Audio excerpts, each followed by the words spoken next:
Te invito a que busques Génesis 45. Génesis capítulo 45. Y hemos cantado: yo quiero enamorarme más de ti, enséñame a amarte y a vivir. Y hoy quiero hablar un poquito de esto, de lo importante que es que aprendamos a que Dios pueda trabajar en nuestras vidas. Y voy a hablar sobre Dios en el proceso. Dios en el proceso. Génesis 45, a partir del versículo 4. Dice así: entonces dijo José a sus hermanos: acercaos ahora a mí. Y ellos se acercaron. Y él dijo: yo soy José, vuestro hermano, el que vendisteis para Egipto. Ahora, pues, no os entristezcáis, ni os pese haberme vendido acá, porque para preservación de vida me envió Dios delante de vosotros. Pues ya ha habido 2 años de hambre en medio de la tierra, y aún queda 5 años en los cuales no habrá arada ni siega. Y Dios me envió delante de vosotros para preservaros posteridad sobre la tierra y para daros vida por medio de gran liberación. Así pues, no me enviasteis acá vosotros, sino Dios, que me ha puesto por padre de Faraón y por señor de toda su casa y por gobernador en toda la tierra de Egipto. Conocemos la historia de José, ¿no? La gran mayoría. Y siempre que leemos la Biblia, yo creo que todos nos gusta identificarnos con los grandes héroes de la Biblia, ¿no? Y los momentos de éxito, de triunfo. ¿Cuántos no han soñado ser un David matando gigantes como Goliat, ¿no? Cuando leen eso dicen: gloria a Dios, yo voy a matar gigantes como Goliat. ¿Cuántos no han, cuando leen, han pensado y dicen: wow, yo quiero ser como Elías? Yo quiero tener ese poder, esa fe que mueve la mano de Dios para que descienda fuego del cielo y tener una gran victoria delante del pueblo, delante de 400 profetas de Baal. ¿Cuántos no han pensado ser como Moisés, levantar la vara y que se abra el mar en 2? ¿No? ¿Solo he soñado yo? Todos soñamos con esas cosas y nos sentimos identificados. Sacar al pueblo de Israel de Egipto. O ser un Josué, el sucesor de Moisés, cuya oración hizo que el sol se detuviera. Sol detente en Gabaón, y se detuvo el sol. ¡Wow! ¿Cuántos quieren esto, Repartió la tierra prometida. O un José, que llegó a ser el gobernador de Egipto y salvó a muchos. Pero pocas veces nos paramos a pensar que estos grandes héroes, ¿sabéis que tuvieron más días normales que espectaculares? Esto a veces no lo pensamos, solo pensamos en los grandes días. Pero estos grandes héroes tuvieron muchos días del día a día normales. Tuvieron un camino, tuvieron un proceso, mucho tiempo donde nadie sabía cómo se llamaban, ni qué estaban haciendo. Mucho tiempo donde estuvieron solos, sin nadie más, no había pueblo alrededor, no había fuego, no había poder, no había nada espectacular a su alrededor. Moisés, después de una vida en el palacio, y tuvo la valentía de atreverse a defender a un hebreo, y por matar al egipcio tuvo que huir. ¿Sabéis cuántos años estuvo en el exilio en Madián? Unos 40 años, con sus 365 días de cada año. Haced la multiplicación ahí, ¿cuántos días son? ¿Sabéis lo que hizo durante todo ese tiempo el gran Moisés? Cuidar ovejas. Ni siquiera eran suyas, eran de su suegro Jetro. Es decir, él estaba tranquilamente en la montaña, viendo cómo comían, cuando alguna sería la curaba, con paciencia, trabajando la mansedumbre, la paciencia, la tranquilidad, el sosiego. No había nada espectacular, no había agua, no había egipcios alrededor, no salía agua de la peña, nada de eso. Solo él y unas ovejitas ahí, y él cuidando las ovejas. 40 años. Josué. Todos queremos ser Josué. Pero ¿sabéis cómo es descrito Josué en la Biblia? Como el servidor de Moisés, el asistente. Así se refiere a Josué varias veces. Y fijaos que también se refiere a él como aquel que se quedaba cerca del tabernáculo, es decir, en la presencia de Dios cuando todo el mundo volvía a sus actividades. Él se quedaba en el tabernáculo. Él fue, junto con Caleb, los únicos dos que cuando fueron a inspeccionar la tierra, dieron un buen reporte conforme a la fe en Dios. ¿Y sabéis lo que consiguió? Pues unos 38 años más dando vueltas por el desierto. Igual que todos los que pecaron. Que injusto no. Yo fui fiel, era siervo de Moisés, siervo de Dios, estaba en el tabernáculo, creo en Dios y me paso 38 años dando vueltas por el desierto, junto con todos. ¿Y qué hizo durante esos 38 años? Seguir siendo el siervo de Moisés, seguir siendo fiel, seguir estando ahí. Elías, después de profetizar sequía, tuvo que estar unos 3 años y medio oculto. Primero en el arroyo de Querit, en soledad. Tenía que comer de lo que los cuervos le daban. Después en la casa de una viuda, que no sé, de Sarepta, ni el nombre aparece. Y ahí estuvo 3 años y medio esperando el gran profeta Elías. Después de hacer descender fuego del cielo, llegó un momento que se sentía tan solo, tan abatido, que dijo: Señor, quítame la vida. No soy mejor que mis padres. Entonces era un profeta Elías.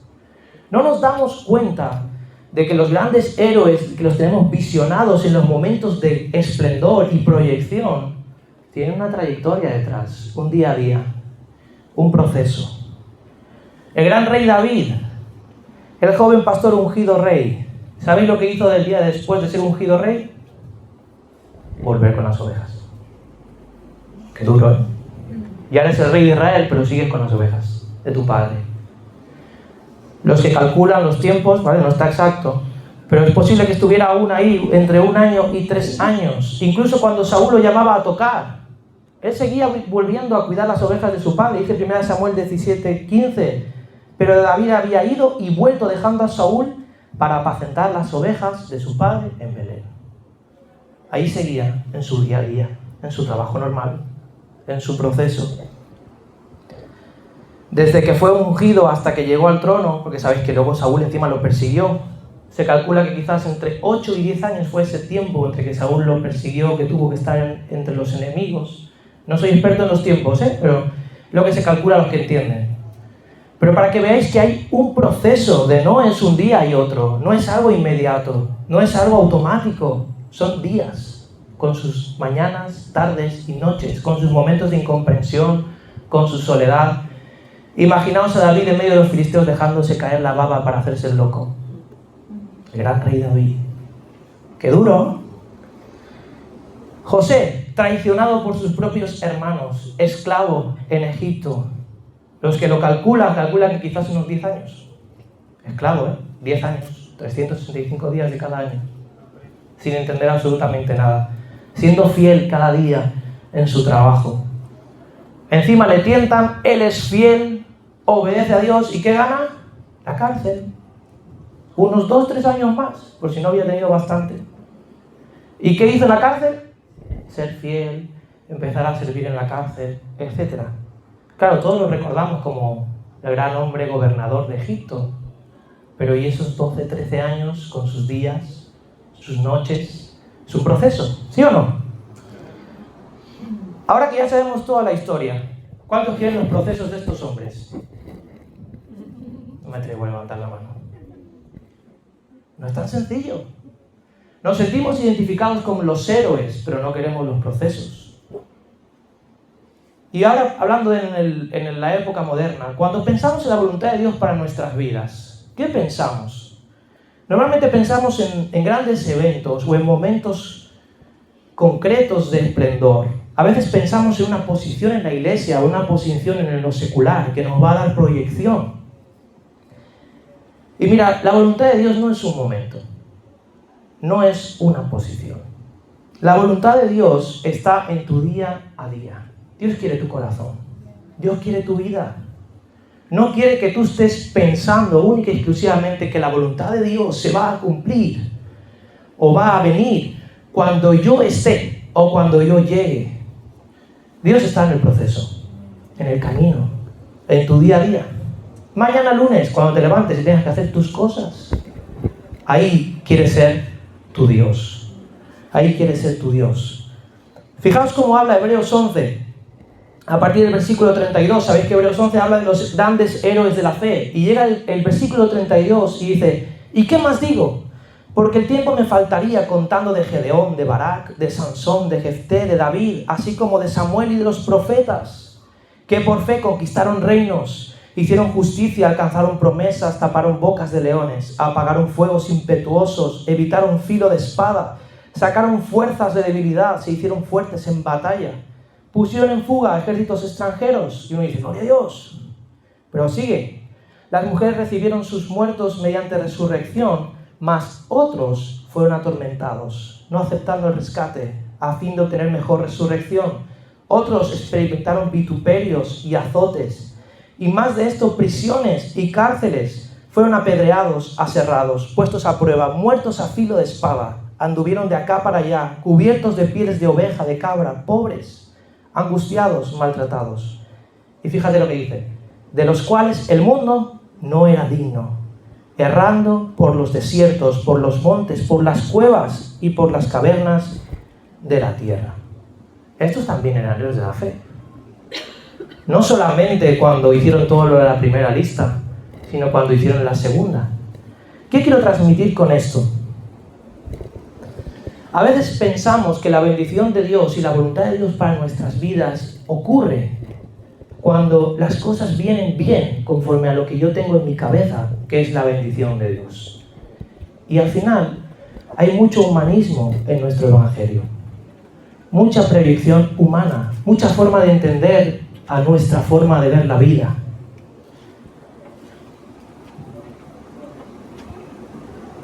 Y en ese tipo de evangelio, ¿sabes lo duro? Que no sabemos llevar nuestro día a día.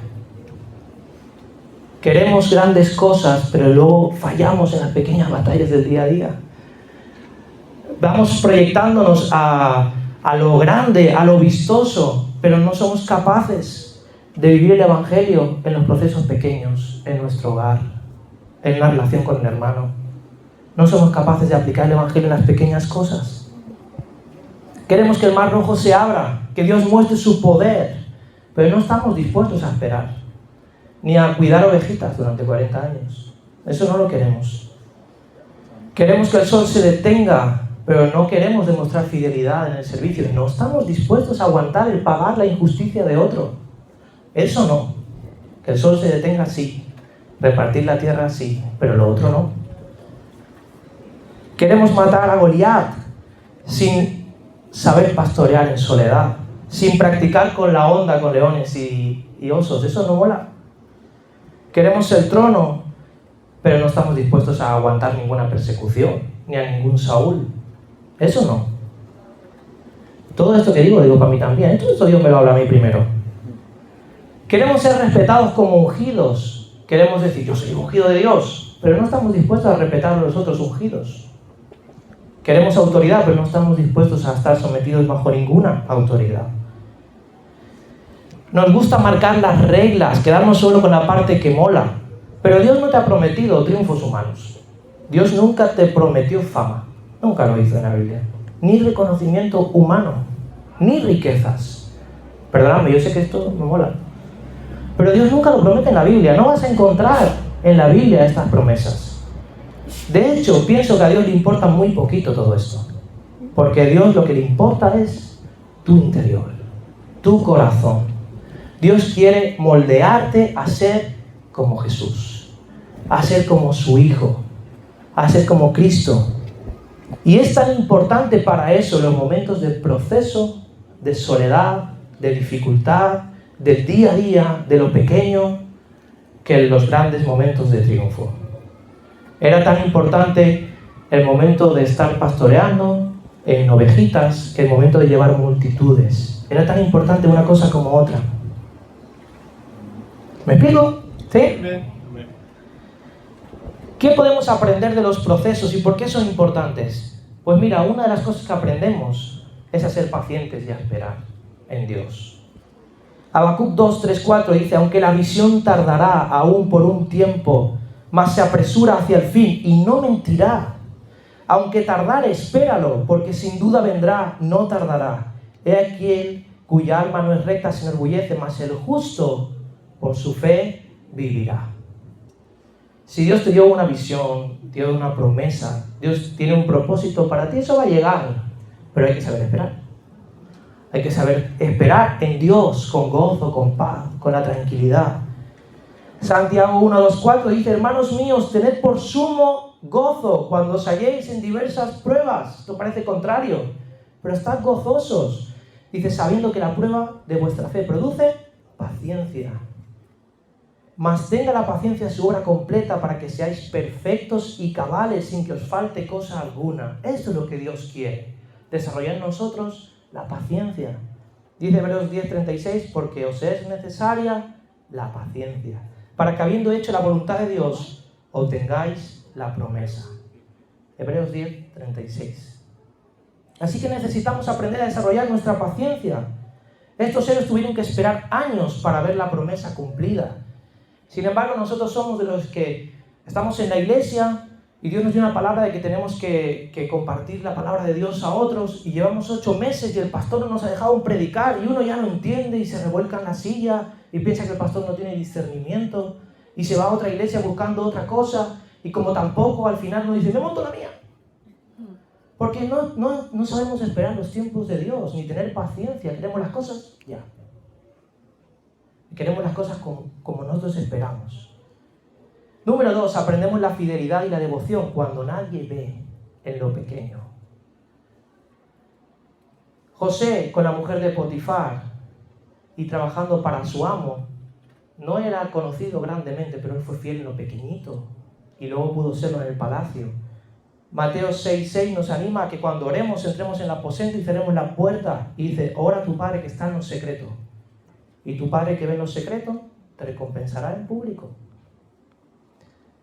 Mateo 25:23, hablando de cuando estemos en su presencia, pero él dice, buen siervo y fiel, sobre lo poco has sido fiel, sobre lo mucho te pondré. Esa es la forma de actuar del Señor.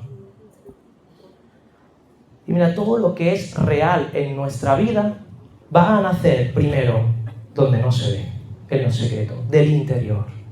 A veces nos imaginamos, imagínate tú ahora, imagínate siendo, no sé, ¿qué esperas en Dios? No sé, un gran predicador a multitudes, cantando en medio de un montón de estadios, no sé, siempre cuando hay una profecía siempre viene así, ¿no? Serás internacional, llenarás estadios, etc. Y uno piensa en eso, y uno dice, cuando yo sea así, hablaré del amor de Dios, atenderé a mucha gente, la cuidaré, haré grandes obras sociales. Pero ¿y ahora qué estás haciendo? ¿Escuchas a tu hermano de al lado? ¿Te preocupa su corazón? ¿Pones en práctica el amor de Dios en tu trabajo con ese compañero que te da la lata? Es ahora cuando tienes que empezar a trabajar, porque todo lo que es verdadero nace de lo interior, de lo secreto, cuando nadie ve. Si no, lo demás será una pura fachada que te pondrás de profesionalidad cuando todo el mundo te vea, pero cuando vuelvas a tu casa, tu esposa, tu esposo, tus hijos van a decir, ¿pero qué estás contando? ¿Sí o no? Todo lo verdadero nace de lo secreto. Otra cosa que aprendemos en el proceso es que desarrollamos una dependencia de Dios. Y esto es importante, porque lo peor que puede caer un cristiano o un ministro cuando ya está sirviendo a Dios es en la autosuficiencia. Creer que ahora ya sí, por mí mismo. Elías tuvo que aprender a comer de lo que daban los cuervos. Por la mañana cuando se levantaba no había nada, tenía que esperar a que llegara alguno y que trajera algo con el pico. Del día a día, dependencia de Dios. Aprendió que la harina y el aceite no faltaba cada día en esa casa de la viuda. En el día a día aprendió a depender de Dios. Mateo 6 nos anima a que no afanarnos por nuestra vida, qué comeremos o qué vestiremos. Y queremos tener la fe y el poder para mover montañas. Pero sin embargo nos afanamos cuando, ¿y qué vamos a hacer a final de mes? ¿Y cómo voy a cambiar el coche? ¿Y cómo voy a comprar esto? ¿Y cómo voy a solucionar este problema? La fe en las pequeñas cosas. La fe es como esa semilla de mostaza que tiene que desarrollarse, tiene que crecer. Y por eso necesitamos el proceso, porque ¿cómo vamos a tener fe para mover montañas si no tenemos fe para llenar la nevera, ¿no? Para que lo entendamos. No tenemos fe para vestirnos mañana, no tenemos fe para caminar en paz en medio de la dificultad. Número 4. El proceso es necesario porque es ahí donde van a desarrollarse nuestros talentos y vamos a descubrir las herramientas que Dios luego va a usar para bendecir a otros. David practicó con el arpa y ahora tenemos los salmos. Si él no hubiese tenido el tiempo en la montaña, no hubiese compuesto nada. Descubrió la onda, ahí aburrido, imagino que se ponía una lata de algo, bueno, lata no habría, ¿no? Pero pondría algo ahí a practicar ahí, ¿no? Y con eso mató a Goliat.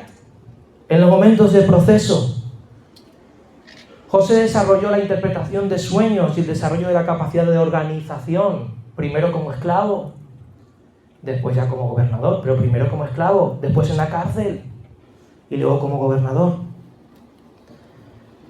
La espada que vas a usar, la vara que Dios te va a dar, la sabiduría que vas a necesitar, se desarrolla en el proceso. Queremos tocar delante de un estadio lleno de gente, pero no queremos ir a los ensayos. Yo no quiero pasar tiempo solito tocando. ¿Cómo vas a llenar estadios si no desarrollas este instrumento? Queremos predicar a multitudes, pero somos incapaces de leer un capítulo de la Biblia al día, de desarrollar un devocional pequeñito. Uno tiene que empezar a desarrollar los talentos en el proceso. Y con esto no estoy diciendo no vais a llegar a nada, al revés. Estoy diciendo disfrutemos del tiempo del proceso, viendo a Dios en él. Siendo consciente de que estamos en un camino en el que Dios está y Dios quiere obrar ahí. Que la voluntad de Dios no es mañana, es hoy. Mañana vendrá y Dios tendrá su propósito, pero la voluntad de Dios es hoy. El propósito de Dios está ahí, donde estás tú hoy, en tu casa, en tu trabajo. Ahí Dios quiere estar obrando. En el proceso aprendemos fidelidad y el significado de lo que es estar en autoridad. Hebreos 13:17 dice: obedeced a vuestros pastores y sujetaos a ellos, porque ellos velan por vuestras almas como quienes han de dar cuenta. Y este versículo solo leen los pastores. Qué curioso. Los pastores ahí lo dicen. Someteos a vuestros pastores. Pero esto se dice a las ovejas, no los pastores. Los pastores no tienen que leerlo, lo tienen que leer las ovejas. Esto no se trata de imponer a nadie, se trata de entender que Dios ha puesto a alguien para que me cuide. Lo voy a escuchar, voy a valorar lo que me dice, voy a respetar lo aconsejo. El rey David aprendió a estar bajo autoridad antes de ser rey. De hecho, decidió no tocar al ungido de Dios y luego él tenía la fidelidad de sus hombres, que estaban dispuestos a morir por él. Y lo respetaban como rey, pero él supo estar primero bajo autoridad. Hay gente que quiere estar sobre personas, sobre gente, tener autoridad, pero nunca supo estar bajo autoridad. Y sabéis que hay una ley que hemos visto aquí, la ley de la siembra y la cosecha. Si tú no sembraste respeto, si tú no sembraste estar bajo autoridad, no esperes que luego vas a tener respeto, ni que la gente se sujeta a tu autoridad. Y ahí nos enfadamos y nos exaltamos, pero tú nunca lo supiste hacer. Por eso el tiempo del proceso es necesario para que nosotros aprendamos fidelidad y a saber respetar la autoridad. Estoy acabando, no sé por cómo voy, pero ahí voy, acabando. En el proceso descubres el propósito de Dios. Y mira, siempre que pensamos en el propósito de Dios, y de verdad esto me pasó a mí y es así, siempre que pensamos en el propósito de Dios, estamos nosotros en el centro. Es curioso, pero suele pasar. Soy yo cantando, yo predicando, yo haciendo. Se me fue. Ya. Humildad, total. Dependemos de un micrófono. Ven, soy yo siempre. Si me puedes dar un pelín, porque estoy acostumbrado más y ahora parece que estoy... Vale, perfecto. Gracias. Soy yo. Y cuando te das cuenta, el propósito de Dios no se encuentra en el ombligo de nadie. ¿Qué dijo José? Dios me envió delante de vosotros para preservaros posteridad sobre la tierra y para daros vida por medio de gran liberación. El propósito de Dios tiene que ver con su pueblo, con la iglesia. Los dones, lo que Dios nos va a dar es para edificación de la iglesia. Jesús nos dio ejemplo. Jesús no vino por él. Jesús no vino para ganar nada. ¿Qué hizo Jesús? como nos hablaba el pastor Salvador la semana pasada, un camino de descendencia, de humildad. Él vino por nosotros. Y cuando Dios nos va a poner en algún sitio, vamos a llegar a alcanzar cualquier cosa, no va a ser por ti, es por otros. Moisés no fue levantado para que fuera un gran héroe, fue levantado para sacar al pueblo de Israel de Egipto y para llevarlo por el desierto. Y por tanto, cuando entendemos esto, vamos a descubrir en el proceso de que lo importante no soy yo.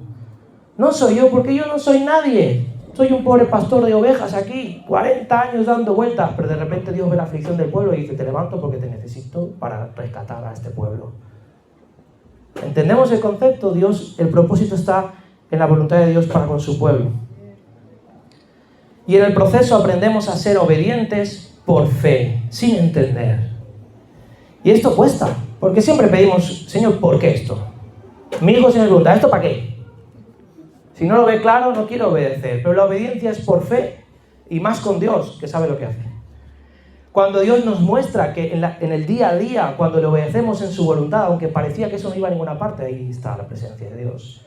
Cuando parecía que esto no tenía sentido, pero en la obediencia tenemos el favor de Dios. Y por tanto, todos estos héroes de la fe fue porque obedecieron a Dios en su día a día, en las cosas de su proceso.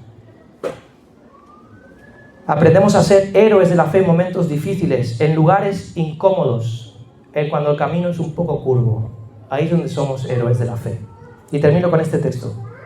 Filipenses 3, a partir del versículo 8, Pablo decía: y ciertamente aún estimo todas las cosas como pérdida por la excelencia del conocimiento de Cristo Jesús, mi Señor, por amor del cual lo he perdido todo y lo tengo por basura para ganar a Cristo y ser hallado en Él. No teniendo mi propia justicia, que es por la ley, sino por la que es por la fe de Cristo, la justicia que es de Dios por la fe. Y fíjate, dice, a fin de conocerle y el poder de resurrección y la participación de sus padecimientos, llegando a ser semejante a Él en su muerte, si en alguna manera llegase a la resurrección de entre los muertos. Y sigue diciendo en el 12, no que lo haya alcanzado ya, ni que sea ya perfecto, sigue en el proceso, sino que prosigo por ver si logro asir aquello por lo cual fui también asido por Cristo Jesús. Hermanos, yo mismo no pretendo haberlo ya alcanzado, pero una cosa hago, olvidando ciertamente lo que queda atrás y extendiéndome a lo que está delante, prosigo a la meta, al premio del supremo llamamiento de Dios en Cristo Jesús. Y eso es lo que quería compartir con vosotros. Algo muy práctico, algo que tenemos que entender cuando queremos ser cristianos maduros, que el cristianismo se vive hoy, que el proceso, la voluntad de Dios está aquí y ahora, que Dios quiere tratar contigo desde ya, que Dios te está formando, te está llevando, Dios quiere cumplir y reflejarse en ti hasta ver a Cristo en nosotros. Y esto es todos los días.